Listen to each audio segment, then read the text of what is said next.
Am I the a-hole for not selling a property that my parents promised someone? About 10 years ago, a family friend owned 2 commercial units but couldn't keep up with the associated costs. Repairs, maintenance, taxes, etc. It also needed a lump sum of cash to keep their business afloat. So he asked my parents to buy the property from him, with the condition that he could buy it back for free after a few years once his business recovered. My parents could rent it out in the meantime and recoup what they paid. My dad passed away 4 years ago and left me with the property. I renovated it and have been renting both units out since then. This past summer, the family friend and his kids sent me a pretty aggressive letter saying they want the property back for free under the original agreements between them and my parents. There was no contract or anything, it was just a verbal agreement. They eventually said that they'll buy it back for the original purchase price of $80,000, but the property has increased in value by 12 times since then. Plus, I've put a decent amount of money in it for renovations. I've never met these people, and I have no intention of upholding a verbal agreement that I was not a part of. So I told them no, and not to contact me again. They've been sending me threatening letters with semi-legal threats. I talked to a lawyer and he said they have zero claim and that I'm in the clear. Am I the a-hole for ignoring them and keeping the property? Now for the top comments. Not the a-hole. Honestly, the original agreement sounds like he was taking advantage of your parents. Screw this guy. They were. My parents were extremely kind, but many people took advantage of them throughout their lives, unfortunately. Make sure you have some type of security/cams in the property. Obviously nothing that would make your tenants uncomfortable, but maybe sharing that you are being harassed and want to be sure they don't get harassed. Not the a-hole. They don't get to sit back and reap the benefits of 10 years worth of work and maintenance. A few years for the original buyback agreement with your father and not you is not 10 years. That opportunity between the 2 original parties came and went. Especially after they were not only maintained, but renovated. Realistically, these are no longer the same units that were part of the original agreement. For free? Not the a-hole. For free or for the price your parents originally paid, $80,000, the offer is ridiculous. Get a restraining/harassment order against them. Stop saying you knew about the buy-it-back deal. They might be able to use it against you. I understand nothing of law in the US, but what if they have a recording of you talking about this lunatic deal? Make sure to schedule an appointment with an attorney. Find out what really could be done. Honestly, I don't think the previous owners have a case against you. However, make sure you know everything about the legal repercussions of the buying back for free thing. First they wanted it for free, then they said they'll buy it back at the original price of $80,000. The property is worth well over $1 million at this point. My mother, for years after my stepfather died, sent money to a poorer country to help her in-laws. When she told them she had cancer, they still asked for money. When she let them know that she had to go into hospice as cancer was terminal, they still begged for money. When she passed away after half a year in hospice, I went through her phone correspondence and let them know she has passed. I kid you not. 2 weeks later, they are asking me for money. I don't know these people, never met these people, never went to their country, and I am not in any way related to them.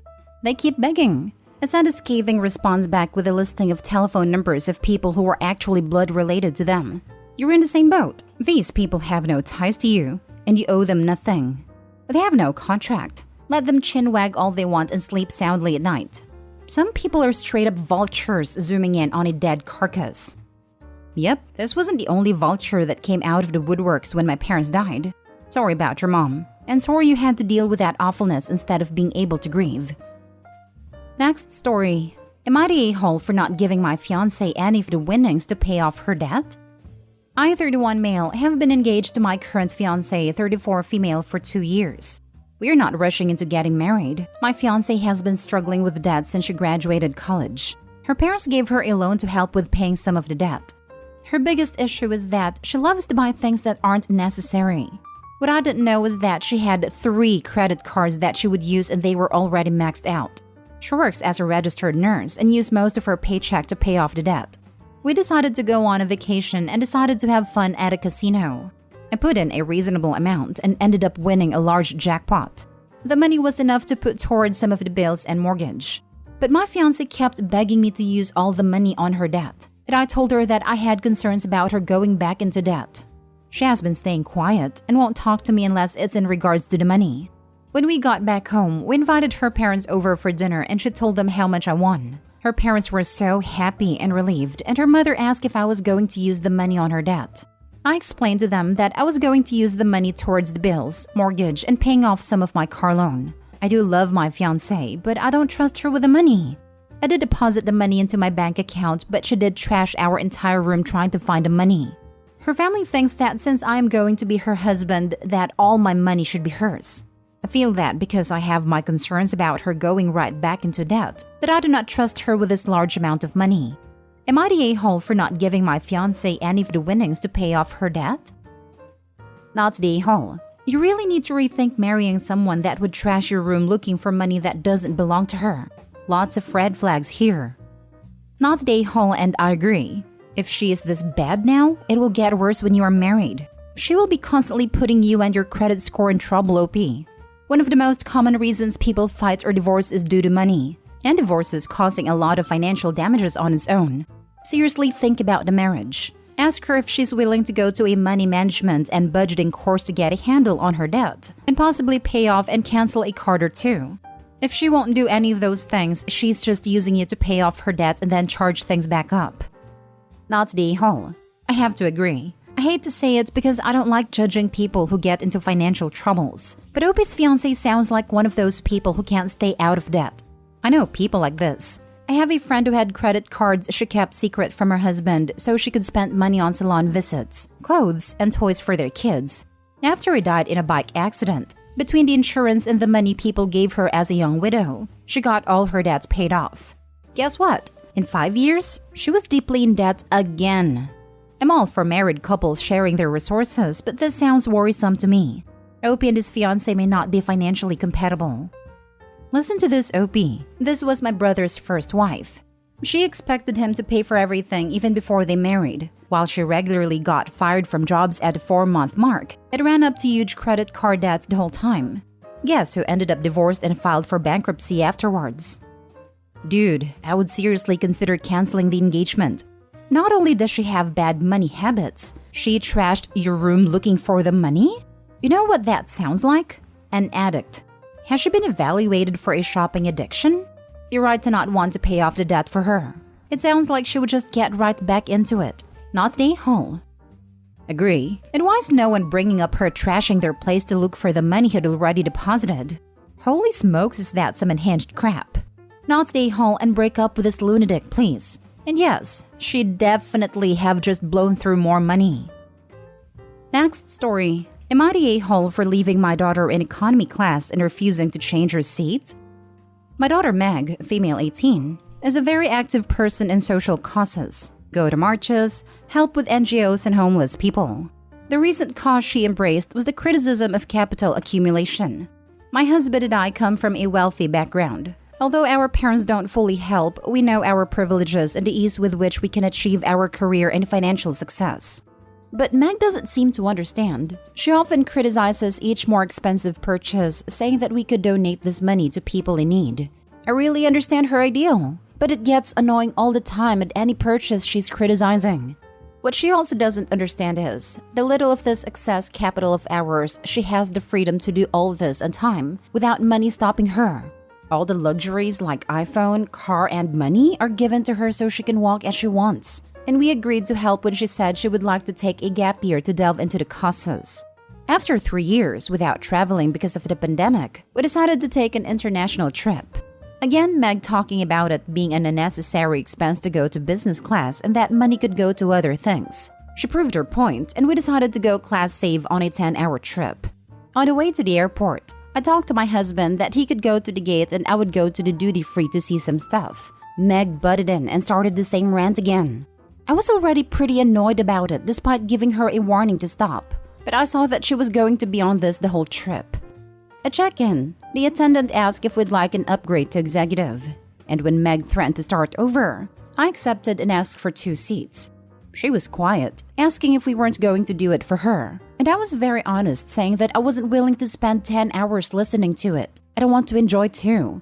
She started to say we should all stay in economy, and I said no. She got annoyed about it. On the trip, she didn't enjoy anything and stayed on her cell phone. On the way back, I offered to pay hers and she refused. When we got home, she said that we knew that she's financially dependent on us, and that we accepted to support her financially, and that we refused to upgrade even though she couldn't do it to prove our point, and that we were vindictive for being fed up with her pointing out only the truths. And if we don't like her way, let her know and don't punish her. She is given cold shoulder so far 5 days later. Am I the a-hole? Now for the top comments. Not the a-hole. Meg is though. If I was you, I'd just do malice compliance. Let her know that you support her in her causes. She doesn't want you to spend money that you could donate? No problem.